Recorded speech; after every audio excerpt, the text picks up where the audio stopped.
कल जेई के result declaration के बाद हम एक ओपन डिस्कशन पे बैठे हैं। हमारे साथ maths faculty Keshav Pandey sir और हमारे रिनॉल्ड फैकल्टी फिजिक्स के अताउर रहमान सर। सर मेरा आपसे एक सवाल है कि देवघर से कोटा भेजना जरूरी है या सिर्फ आदत बन गई है? बहुत अच्छा सवाल किया सर आपने। सर ये आदत वर्ड जो हम यहाँ पे बात कर रहे हैं वो एक वक्त पे बहुत सही था, क्योंकि देवघर में एक टाइम पर प्रॉपर फैसिलिटीज़ नहीं थे, एकेडमिक टीम नहीं थी, तो लोगों के पास एक ऑप्शन बचता था कोटा, क्योंकि कोटा ने अपने ब्रांड वैल्यू को इस्टेब्लिश किया है। आज के डेट में आपके पास चॉइस है, देवघर में अच्छे संस्था हैं, अच्छे संस्था में एक अपना भी द अशोका एकेडमी है। तो आज के डेट में ये चॉइस है आपका कि आप कोटा भेजना चाहते हैं या यहाँ रखना चाहते हैं। फैसिलिटीज दोनों जगह पर एक जैसी मिलेगी।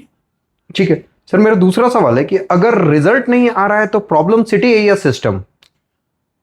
तो सर रिजल्ट एक क्यूमुलेटिव प्रोसेस है, जिससे मैं ये समझता हूँ कि सिटी हो चाहे सिस्टम हो, दोनों में से आप किसी को ब्लेम नहीं कर सकते हैं।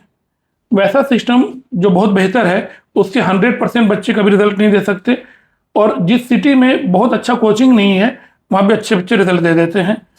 तो इन दोनों में कोई भी प्रॉब्लम नहीं है सर, लेकिन ये जरूर है कि अगर किसी सिटी में एक बेहतर सिस्टम हो जाए तो ये सोने पे सुहागा होता है। तो आज के डेट में हम एक बेहतर सिस्टम लेकर के देवघर में हैं, तो देवघर एक बेहतर परफॉर्मेंस की तरफ है।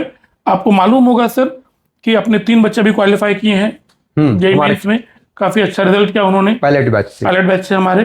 तो कैसे आप बोल सकते हैं कि सर सिटी जिम्मेदार है? नहीं सर, उस जगह पे तो हम लोगों ने काफी उन पे वर्क किया था, और वो देखा भी होगा आपने कि एक स्टूडेंट पे वर्क करने में काफी उनको एज अ टीचर के साथ सिंक्रोनाइज होने में काफी थोड़ा टाइम लगता है, लेकिन हम लोगों ने उनको उस लेयर से उठा करके अपर मोस्ट लेयर पे ले जाकर के पहुंचाया है, कंफर्ट लेवल को तोड़ा हम लोगों ने। बिल्कुल सर, और उन लोगों ने जेई में काफी बढ़िया परफॉर्मेंस किया है। इवन कार्तिक ने तो आपका 98% परसेंटाइल गेन किया है। ठीक है सर, मेरा दूसरा सवाल था कि स्टूडेंट्स बोलते हैं सिलेबस कंप्लीट नहीं है, फिर भी मार्क्स क्यों नहीं आते? सर देखिए, सिलेबस कंप्लीशन इंटायरली एक डिफरेंट एस्पेक्ट है। अगर आप बैठ करके सारे चैप्टर्स की रीडिंग मार लें तो भी आप बोल सकते हैं कि सिलेबस कंप्लीट है, बट सिलेबस कंप्लीशन का मतलब होता है कि हर एक चैप्टर के इंपॉर्टेंट पॉइंट्स पढ़ना, आपको ये ढूंढना कि क्वेश्चन कहाँ से रेज होते हैं। अगर न्यूमेरिकल्स की बात करें तो मैथ्स हो, फिजिक्स हो या केमिस्ट्री हो, उन सब में न्यूमेरिकल्स लगाना। अगर कोई बायो पढ़ रहा है तो जो एक्सेप्शनल एग्जाम पार्ट्स होते हैं, जैसे कुछ ऐसे एक्सेप्शंस होते हैं बायो में जो बिल्कुल डिफरेंट तरीके से रिप्रेजेंट किए गए हैं बुक्स में, और उसका क्वेश्चन अलग तरीके से आता है। तो सिलेबस कंप्लीट करना का मतलब सर ये सारी चीज़ों का कंबाइंड एफर्ट है, कंबाइंड रिजल्ट है, ना कि सिर्फ रीडिंग कर लेना या टीचर का पढ़ा के चले जाना। पढ़ा हुआ और समझा हुआ एक्चुअल डिफरेंस क्या होता है? जैसे पढ़ा हुआ है बच्चा, बोलता समझा हुआ है, इसमें क्या अंतर है एक्चुअल डिफरेंस? सर आप समझा हुआ या पढ़ा हुआ से क्या समझ रहे हैं? पढ़ा हुआ मतलब क्या? हम तो समझते हैं जो पढ़ा हुआ वो समझा है। मतलब सिर्फ रीडिंग कर लेने को पढ़ना बोलेंगे, या रीड करके उसको ट्रांसलेट कर लिया। सपोज एक लाइन है, दिस इज अ ट्री, और मैं ये समझ गया कि यह एक पेड़ है, तो इस दोनों में फायदा क्या है? कोई फायदा नहीं है सर। पढ़ने समझने से ज्यादा इंपॉर्टेंट है आप जो पढ़ रहे हैं उसकी एनालिसिस अपने की नहीं। हाँ, उसके बाद उसका इम्प्लीमेंटेशन होना बहुत जरूरी है। Implementation is more important. बिल्कुल मैं सर के साथ हूँ। सर इस साल जो बोला गया कि पेपर एनसीईआरटी के बाहर था, आप सच में एग्री करते हो? सर बेशक अलग अलग सब्जेक्ट को अगर आप देखें तो फिजिक्स में तो डेफिनेटली पेपर एनसीईआरटी के बाहर था। हाँ, आप केमिस्ट्री में हैं, कुछ पार्ट्स हो सकता है उसमें हो, कुछ नहीं हो। नहीं, केमिस्ट्री तो खास करके सर एनसीईआरटी बेस्ड इनऑर्गेनिक और ऑर्गेनिक को खास करके मैं स्टूडेंट्स को मैं ये रिकमेंड करता हूँ बिल्कुल बिल्कुल कि आप साइड बुक को कोई सा भी बनाओ, बिल्कुल, लेकिन आपका मेन जो रीडिंग लाइन बाय लाइन जो होना चाहिए वो NCERT as a base book बहुत ही ज्यादा बेस्ट है। बहुत इंपॉर्टेंट पॉइंट आपने कहा सर कि बच्चे जो हैं वो ऑर्गेनिक और इनऑर्गेनिक में एनसीईआरटी में पूरा फोकस करें। देखिए एक बहुत इंपॉर्टेंट सलाह है सर का, और ये बिल्कुल आप लोग एग्री करें इस चीज़ से और इस चीज़ को इम्प्लीमेंट करें कि एनसीईआरटी बहुत काम देगा आपको ऑर्गेनिक और इनऑर्गेनिक के लिए। इवन बायो के लिए भी सर एनसीईआरटी बेस्ट बुक मानी जाती है। बिल्कुल सर, इसमें एग्री करते हैं, लेकिन फिजिक्स इस मामले में थोड़ा बाहर हो जाता है सर। आपको काफी डिफरेंट होता है सर, क्योंकि मैंने देख रखा है कि फिजिक्स का जो क्वेश्चन का लेवल होता है डे बाय डे, जिस टाइप का पूछा जा रहा है उस टाइप के क्वेश्चंस एनसीईआरटी में और खास करके उतना सफिशिएंट थ्योरी एनसीईआरटी एक्चुअली में वो नहीं है available सर। देखिए फिजिक्स में क्या है ना, a change of situation will change the equation, the very fundamental line, a change of situation will change the equation. तो वो फॉर्मूला ही काम नहीं करेगा फिर। तो फिजिक्स में फॉर्मूला का मतलब क्या है, an equation for a given situation, इसीलिए मामला गड़बड़ा जाता है। अच्छा, क्या आपने स्टूडेंट्स देखे हैं जो बहुत मेहनत करते हैं फिर भी रिजल्ट नहीं आता? सर मैं आपको एक एग्जांपल दूं, नाम नहीं लूंगा उस बच्चे का, अगर वो बच्चा सुने तो उसको मालूम चलेगा। उस बच्चे ने 8 साल तक सर, कंटिन्यूअस 8 साल तक जबरदस्त मेहनत किया, उसके बावजूद उसका रिजल्ट नहीं हुआ। नीट की बच्ची थी वो। तो अगर वो बच्ची सुन रही होगी तो वो जान रही है इस बात को, और उसको सब कुछ आता था। आप उससे कुछ भी पूछ लीजिए, कुछ भी सवाल दे दीजिए, सब, फिर रिजल्ट क्यों नहीं हुआ? इसका जवाब है सर, रिजल्ट स्ट्रेटेजी का आउटकम है, ना कि सिर्फ ज्ञान का। अगर आप सब कुछ पढ़ के जा रहे हैं, एग्जाम के पहले आप नर्वस हो गए तो भी रिजल्ट गया। अब एग्जाम के अंदर बैठे और कैलकुलेशन करने में आपने हड़बड़ी दिखा दी तो भी रिजल्ट नहीं होगा। तो result is not only based on memorisation और प्रैक्टिस, ये स्ट्रेटेजी का भी एक मामला है। तो ये बिल्कुल सर ऐसे कुछ एक्सेप्शंस हैं, कुछ एग्जाम्पल्स हैं जहाँ पे बच्चों का रिजल्ट हैम्पर हो जाता है, नहीं हो पाता है बहुत कड़ी मेहनत के बाद भी। बट ये एक्सेप्शन है, बहुत कम है सर, 1 आउट ऑफ 1 लाख होगा ऐसा। अदरवाइज मेहनत करने से रिजल्ट तो है सर। सर देवघर के स्टूडेंट स्ट्रगल क्यों कर रहे हैं? टैलेंट इशू है या डायरेक्शन? देखिए sir, talent basically combination of 2 things है सर। एक डिसिप्लिन, जो कि कभी भी 99% नहीं हो सकता। Discipline means 100%।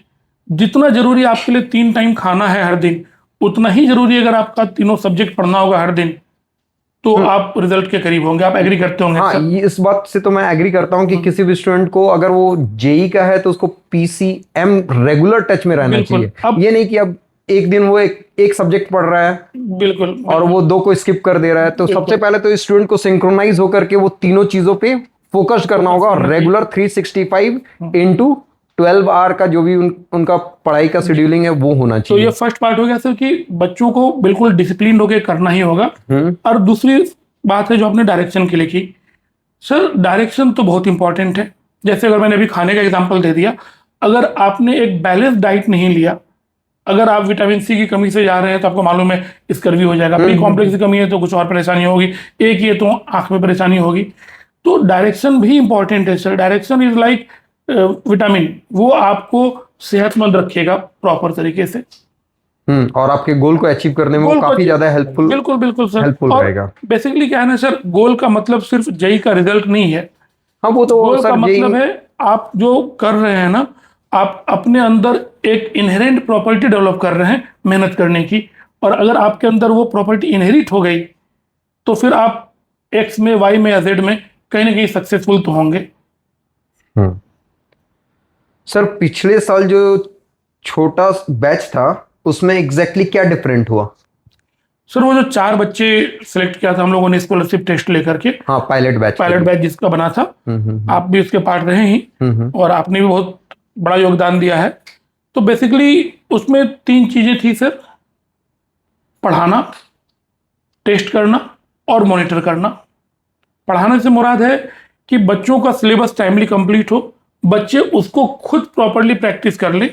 ये टेस्टिंग, अगर बच्चों ने पढ़ने के बाद कोई कमी रख ली अपने अंदर या किसी वजह से उन्हें कोई मिसकंसेप्शन हो गया, तो उन कंसेप्ट को क्लियर करने के लिए टेस्ट करके उस पार्ट, वीकर पार्ट को का एनालिसिस करके फिर उस पर काम करना। और फिर तीसरा जो बात कर रहे थे सर, 3 पॉइंट कहा था मैंने, पढ़ाना, टेस्टिंग और monitoring. Monitoring is very important sir. बच्चा हर दिन उतनी ही ईमानदारी से मेहनत कर रहा है कि नहीं कर रहा है, ये इंश्योर करना बहुत जरूरी है। बहुत जरूरी है। अच्छा सर, ये हर टेस्ट के बाद मार्क्स देने की बजाय नेक्स्ट स्टेप बताना इतना डिफरेंस कैसे क्रिएट करता है? सर आपको मैं ऐसे समझाऊं, अगर मान लीजिए आपको बहुत ऊंचाई से जंप लगाना है तो आप पहले एक स्टेयर से जंप लगाएं, फिर दूसरे से लगाएं, फिर तीसरे से लगाएं। और अगर इसको आप प्रैक्टिस करते रहे तो आप एक बार 20वें स्टेयर से भी जंप कर सकते हैं। ये बिल्कुल वैसा ही है सर कि जब आप मार्क्स देने के बजाय उनके प्रैक्टिस को और अप लेवल पे ले जा रहे हैं तो बच्चा ऑटोमेटिकली अपग्रेड तो करेगा ना। ये बेनिफिट है सर, मार्क्स देने के बजाय हम लोग उस पर पूरा एनालिसिस करके उस पर काम करें। अगर एक लाइन में बोलना हो, प्रॉब्लम हार्ड वर्क है या डायरेक्शन की? प्रॉब्लम दोनों है सर। हार्ड वर्क बिना डायरेक्शन के बेकार है, डायरेक्शन विदाउट हार्ड वर्क बेकार है। तो दोनों का एक प्रॉपर सिंक्रोनाइजेशन इंपॉर्टेंट है। जितना जरूरी हार्ड वर्क उतना ही जरूरी प्रॉपर डायरेक्शन। आपको कट जाना होगा अपने समाज से, दोस्त यार की शादी से, घर में कोई और परेशानी है उससे भी आपको बिल्कुल कट करके एक फोकस होकर के एक ही तरफ काम करना होगा। तो दोनों चीज़ जरूरी है सर, हार्ड वर्क भी और डायरेक्शन भी। ये बिल्कुल इस तरह से है सर कि अगर आप अंधेरे में लेंस को लेकर के फोकस कर भी लेते हैं तो पेपर नहीं चलेगा, आपने काम किया।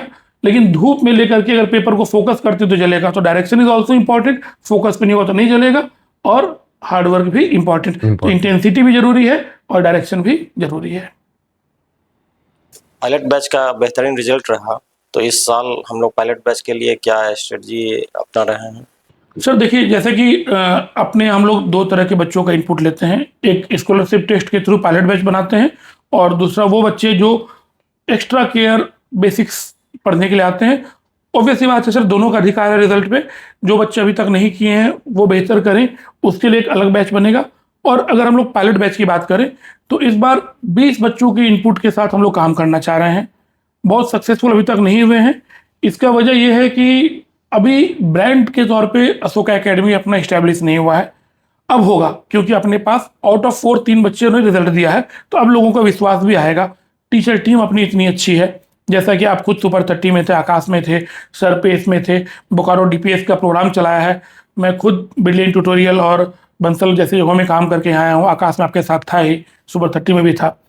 तो इतनी अच्छी टीम, इतनी अच्छी मॉनिटरिंग के साथ 20 बच्चे जो हम लोग सेलेक्ट करेंगे, तो ऑब्वियसली उन 20 बच्चों के साथ और ज़्यादा इंटेंसिटी के साथ काम करने का मौका मिलेगा। टीम भी अपनी बड़ी हुई है, हम सबके साथ साथ एक एक हेल्पिंग टीचर्स भी हैं साथ में, और वो भी बहुत बहुत बेहतर काम कर रहे हैं। तो बेसिकली बहुत अच्छा रिजल्ट आएगा अपने अपकमिंग पायलट बैच के साथ। अच्छा सर, एक क्वेश्चन था कि जैसे अब जो हमारे नेक्स्ट बच्चे आएंगे वो पायलट बैच का हिस्सा वो कैसे बन सकते हैं? सर देखिए, पायलट बैच का हिस्सा बनने का 2 तरीका है। एक तो जो हम लोग एक कंबाइंड टेस्ट लेते हैं, जो हो गया सर मार्च में, उसमें आ सकते थे बच्चे, वो तो गुजर गया। अब एक वॉक इन है सर, जो बच्चे मेरिटोरियस हैं वो डायरेक्टली सेंटर पे आएँ, आकर के हमारा टेस्ट दें, टेस्ट क्वालिफाई करें, और वो हमारे पायलट बैच में आ सकते हैं।